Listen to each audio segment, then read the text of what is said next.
안녕하세요. 여러분의 경제학 합격 동반자 경제학장 박사입니다. 자, 오늘은요. 우리 수험생 여러분들이 시험 볼 때마다 이거 좀 헷갈리는데 하는 바로 그 주제, 장기비용 함수랑 장기비용 곡선에 대해서 한번 제대로 파헤쳐 볼게요. 오늘 저랑 같이 이 개념 확실하게 끝내버립시다. 자, 그럼 본격적으로 시작해 볼까요? 오늘 우리가 같이 한번 정복해 나갈 지도예요. 첫 번째, 장기라는 게 도대체 뭔지 개념부터 확실히 잡고요. 두 번째, 어떻게 해야 비용을 가장 아낄 수 있는지 그 황금 같은 법칙을 알아볼 겁니다. 그리고 나선 배운 걸로 직접 비용 곡선을 한번 그려보고 네 번째로는 그 곡선 모양이 왜 그렇게 생겨 먹었는지, 마지막으로 현실 세계의 기업들은 이 곡선을 어떻게 써먹고 있는지까지 하나하나 차근차근 따라오시면 됩니다. 네, 첫 번째 스텝입니다. 도대체 장기가 뭐길래 우리가 단기랑 굳이 구별해서 배우는 걸까요? 기업이 큰 그림을 그릴 때 이 장기적인 관점이 왜 그렇게 중요한지 그 본질부터 한번 짚고 넘어가 보죠. 여러분, 단기에서는 공장 크기 같은 건 못 바꿨잖아요. 그쵸? 근데 장기에서는 이야기가 완전히 달라져요. 직원을 더 뽑거나 원자재를 더 사는 건 물론이고 아예 공장을 더 크게 짓거나 심지어 팔아버리는 것까지. 말 그대로 모든 생산 요소를 기업 마음대로 바꿀 수 있는 아주 충분히 긴 시간을 우리가 장기라고 부르는 겁니다. 여기서 제일 중요한 포인트, 모든 걸 다 바꿀 수 있으니까 고정 비용이라는 게 아예 없어지는 거죠. 장기에서는 모든 비용이 다 가변 비용이 되는 거예요. 아시겠죠? 그럼 장기적인 관점에서 기업의 가장 큰 고민은 뭘까요? 바로 이겁니다. 자, 우리 회사 이번에 제품 1만 개 생산 목표로 가자라고 정했을 때 이걸 어떻게 하면 가장 싸게 만들 수 있을까 하는 문제죠. 이걸 해결하려면 공장은 어느 정도 크기로 하고 직원은 몇 명 뽑고 기계는 몇 대를 들여놔야 할지 이 최적의 조합을 찾아내는 것. 이게 바로 장기 비용 분석의 핵심이라고 할 수 있습니다. 그럼 이제 그 비용을 최소화하는 스위트 스팟을 찾아내는데 필요한 아주 강력한 도구들을 하나씩 꺼내보겠습니다. 경제학자들이 찾아낸 그 황금률은 과연 뭘까요? 첫 번째 도구, 바로 등비용선입니다. 이름 한번 보세요. 비용이 같은 점들을 연결한 선, 진짜 이름 그대로죠? 이거요, 우리 소비자 이론에서 배웠던 예산선 있죠? 그거랑 그냥 똑같다고 생각하면 게임 끝입니다. 주어진 총 비용, 예를 들어 우리 회사 예산이 100만 원이다 하면 그 돈으로 고용할 수 있는 노동자 L과 빌릴 수 있는 기계 K의 모든 조합을 보여주는 말 그대로 우리 회사의 예산선인 거예요. 이 등비용선을 수식으로 표현하면 이렇게 되는데요.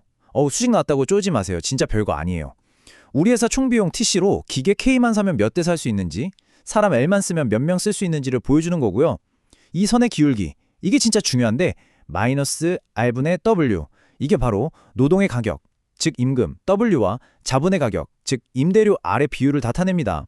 다시 말해 시장에서 노동 한 단위랑 자본 한 단위가 어떻게 교환되는지를 보여주는 객관적인 가격표 같은 거죠.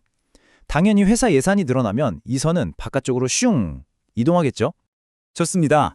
이제 우리 회사 예산이 어느 정도인지 파악이 됐어요. 그럼 이 정해진 예산 안에서 도대체 어떻게 해야 가장 많은 양을 생산해낼 수 있을까요? 그 최고의 조합 지점을 찾아야겠죠. 정답은 바로 접점을 찾는 겁니다. 우리가 쓸 수 있는 돈을 보여주는 등비용선과 똑같은 생산량을 만들 수 있는 기술 조합을 보여주는 등량 곡선이 아주 부드럽게 딱 한 점에서 만나는 지점. 바로 이 지점이 주어진 돈으로 가장 많이 생산하거나 목표 생산량을 가장 싸게 만들 수 있는 유일한 점이에요. 왜냐? 바로 이 접점에서 시장이 매기는 노동과 자본의 가치랑 우리 회사의 기술이 매기는 노동과 자본의 가치가 정확하게 딱 맞아떨어지기 때문입니다. 바로 이 수식이 그 황금률을 보여주는 겁니다. 이거 그냥 별표 5개 치세요. 시험에 정말 자주 나옵니다. 자, 왼쪽 한계기술 대체율 MRTS. 이건 우리 회사의 생산기술 관점에서 본 노동과 자본의 교환 비율이고요. 오른쪽 요소 가격 비율 W/R. 이건 시장에서 정해진 노동과 자본의 가격 비율이죠. 이 둘이 똑같아질 때 비용이 최소화된다는 뜻입니다. 이 의미를 꼭 기억해 두셔야 해요. 그리고 이 공식은요, 방금 본 황금률을 아주 기가 막히게 다른 방식으로 보여주는 거예요. 가중된 한계 생산물 균등의 법칙이라고도 하는데 이게 무슨 뜻이냐면요. 노동에 쓴 마지막 1원이 가져다주는 추가 생산량이랑 자본에 쓴 마지막 1원이 가져다주는 추가 생산량이 서로 똑같아야 한다는 거예요. 한마디로 노동에 쓰든 자본에 쓰든 가성비를 똑같이 맞춰서 효율을 극대화하는 거죠. 자, 이제 기본 도구는 다 익혔으니까 다음 단계로 넘어가 보죠. 이 황금률을 이용해서 우리가 최종적으로 알고 싶은 장기 비용 곡선을 직접 한번 만들어 볼 겁니다. 자, 우리 회사가 생산량을 점점 늘려나가기로 결정했다고 상상해 보세요. 생산량이 100개일 때의 최소 비용점, 200개일 때의 최소 비용점, 300개일 때의 최소 비용점, 이렇게 각각의 생산량 목표마다 비용을 최소화하는 그 최적의 점들을 쭉 연결하면 하나의 길이 만들어지겠죠. 이걸 바로 확장 경로라고 부릅니다. 그래프를 보면 훨씬 더 명확해져요. 자, 여기 보세요. 생산 목표가 Q0일 때는 A점이 최적이에요. 목표를 늘려서 Q1을 만들고 싶으면 B점으로 가야겠죠? 더 늘려서 Q2를 만들 땐 C점으로 가야 하고요.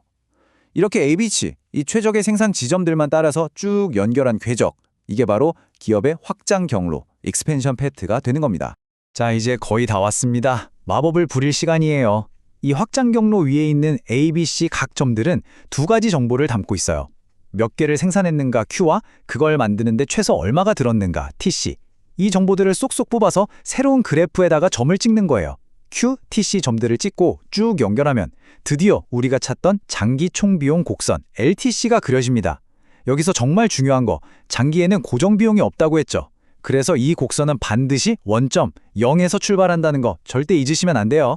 자, 여기까지 딱 배우고 나니까 뭔가 익숙한 느낌 안 드세요? 네, 맞아요. 잠시 복습하는 차원에서 이 표를 한번 보세요. 우리가 방금 배운 생산자 이론이 예전에 배웠던 소비자 이론이랑 얼마나 닮았는지 한눈에 보이죠? 소비자의 만족감, 즉 효용은 생산자의 생산량과 똑같고 소비자의 예산선은 생산자의 등비용선과 똑같아요. 와, 진짜 데칼코마니 같지 않나요? 이렇게 서로 연결해서 공부하면 개념이 머릿속에 훨씬 더 단단하게 자리 잡습니다.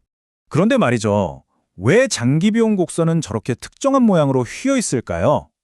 그냥 쭉 뻗은 직선이면 계산하기도 편할 텐데, 그쵸? 그 비밀의 해답은 바로 규모에 대한 보수라는 개념 속에 숨어 있습니다. 장기 평균 비용 곡선의 모양은요, 전적으로 이 규모에 대한 보수라는 녀석이 결정해요. 쉽게 말해서 우리가 투입물을 2배로 늘렸을 때 산출물이 2배보다 훨씬 많이 나오는지 보수 증가, 아니면 딱 2배 나오는지 보수 불변, 그것도 아니면 2배보다 적게 나오는지 보수 감소에 따라서 물건 하나당 만드는 비용, 즉 평균 비용이 뚝 떨어질지, 그대로일지, 아니면 오히려 올라갈지가 결정되는 겁니다. 규모에 대한 보수 증가, 이걸 다른 말로 규모의 경제라고도 하는데요. 이게 나타날 때는 투입을 2배 늘렸더니 생산량은 막 3배, 4배씩 폭발적으로 증가하니까 물건 하나 만드는 데 드는 평균 비용은 당연히 뚝 떨어지겠죠. 반대로 규모의 비경제가 발생하면 투입을 2배나 늘렸는데 생산량은 찔끔 늘어나니까 평균 비용은 오히려 올라가게 되는 겁니다. 자, 이제 드디어 마지막 파트입니다. 이 이론적인 곡선들이 실제 우리 현실 세계에서는 어떤 모습으로 나타나는지, 그리고 우리한테 어떤 효율성의 메시지를 던져주는지 살펴보면서 깔끔하게 마무리해 보겠습니다. 이 장기 평균 비용 LAC 곡선은요, 별명이 있어요. 바로 포락선입니다. 포락선이 뭐냐면 봉투라는 뜻이거든요. 가능한 모든 단기 평균 비용 SAC 곡선들을 아래쪽에서 가장 부드럽게 감싸 안는 이불 같은 곡선이라고 생각해 보세요. 이 그림이 우리에게 주는 메시지는 딱 하나입니다. 어떤 생산량을 만들든 간에 장기적으로 모든 걸 최적화했을 때의 비용이 단기적인 제약 아래에서의 비용보다 항상 같거나 더 저렴하다는 아주 중요한 사실이죠. 그런데 여기서 진짜 재미있는 현실 이야기가 하나 있어요. 우리 교과서에서는 보통 LEC 곡선을 예쁜 U자 모양으로 그리잖아요. 근데 실제 기업들의 데이터를 분석해보면 L자 모양에 가까운 경우가 훨씬 많다고 합니다. 재밌죠? 왜 그럴까요? 생각해보면 아주 당연해요. 현실의 기업들은요, 바보가 아니거든요. 규모를 키워서 평균 비용이 쭉쭉 떨어지는 규모의 경제 효과는 최대한 누리려고 하지만 굳이 비효율이 생기는 규모의 비경제 구간까지 무리하게 공장을 확장하진 않는다는 거죠. 아주 합리적인 선택입니다. 오늘 내용을 마무리하면서 우리 수험생 여러분께 이 말씀을 꼭 드리고 싶습니다. 경제학 공부하다 보면 정말 어렵고 막막하게 느껴질 때가 분명히 있을 겁니다. 하지만요, 포기하지 않고 오늘처럼 이렇게 한 걸음 또 한 걸음 꾸준히 나아가다 보면 반드시 정복의 기쁨을 맛볼 수 있습니다. 저는 여러분의 그 노력을 믿습니다. 정말 힘내세요. 네, 오늘 내용은 여기까지입니다. 다음 시간에도 더 알차고 유익한 주제로 같이 공부해봐요. 혹시 오늘 공부한 내용 중에 궁금한 점이 생기면 혼자 끙끙 앓지 마시고요.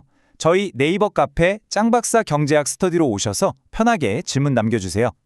이미 수많은 질문과 답변들이 쌓여 있고 또 우리 능력 있고 친절하신 조교님들과 저 짱박사가 항상 여러분을 기다리고 있겠습니다. 모두 정말 수고 많으셨습니다.